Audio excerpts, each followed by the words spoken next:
ఓ పొడవైన పెట్టె శరీరం అంతా అందులోనే, తల మాత్రమే బయటికి. ఒకటి కాదు, రెండు కాదు, ఏకంగా 72 ఏళ్ళు అందులోనే గడిపితే ఎలా ఉంటుందో ఒక్కసారి ఊహించుకుంటే తెలుస్తుంది. అమెరికాకు చెందిన పాల్ అలెగ్జాండర్ అలాగే గడిపారు.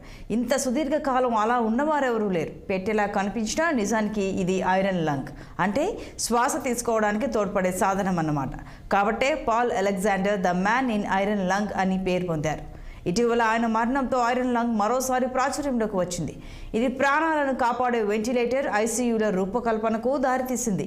ఇంతకీ ఆయన అందులో ఎందుకున్నారు? అసలు ఐరన్ లంగ్ కథేంటి ఇప్పుడు చూద్దాం.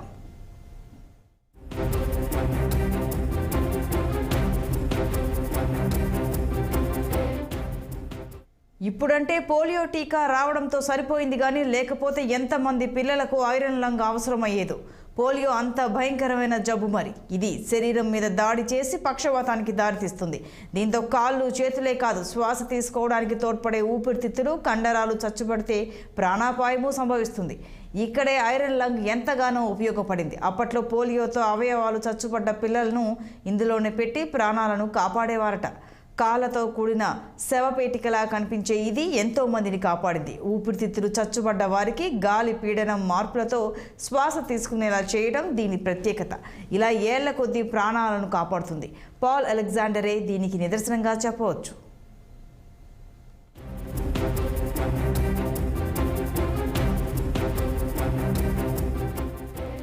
పాల్ అలెగ్జాండర్కు 6 ఏళ్ల వయసులోనే పోలియోతో కాళ్ళు, చేతులు, ఊపిరితిత్తులు చచ్చుబడ్డాయి.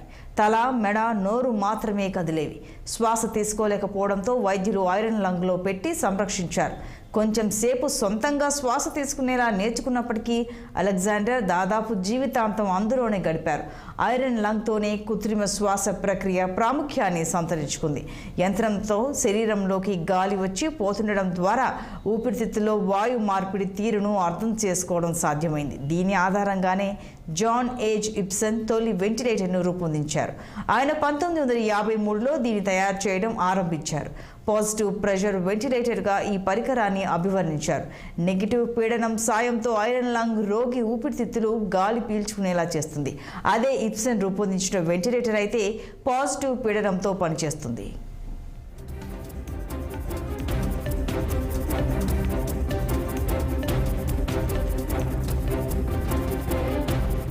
కృత్రిమ శ్వాస విధానమైన మెకానికల్ వెంటిలేషన్ రూపకల్పనలో ఐరన్ లంగ్ను మేలి మలుపుగా భావిస్తారు. పోలియో విజృంభణకు ముందు దీన్ని అంతగా వాడేవారు కాదు.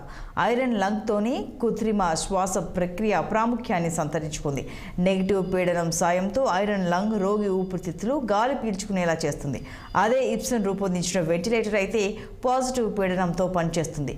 ముక్కుకు వెంటిలేటర్ గొట్టాన్ని జత చేస్తే ఊపిరితిత్తుల్లోకి గాలి నెట్టుకుని వెళ్తుంది. పైగా దీన్ని ఎక్కడికంటే అక్కడికి తీసుకెళ్లొచ్చు. ఐరన్ లంగ్ స్థాయిలో ఇబ్బంది కలిగించదు. ఇలాంటి పాజిటివ్ పీడనం పరికరాన్ని ఆపరేషన్ గదిలో తరచూ ఉపయోగించుకోవచ్చు. ఇది ఐరన్ లంగ్ మాదిరిగానే రోగుల ఊపిరితిత్తుల్లోకి గాలిని కొడుతుంది, శ్వాస తీసుకునేలా చేస్తుంది. అనంతరం వెంటిలేటర్లు గణనీయంగా పరిణామం చెందినప్పటికీ ప్రాథమిక సూత్రం పెద్దగా మారలేదు. దాదాపు ఇబ్సన్ పరికరం పనిచేసినట్టుగానే వీటిని తీర్చిదిద్దుతూ వచ్చారు.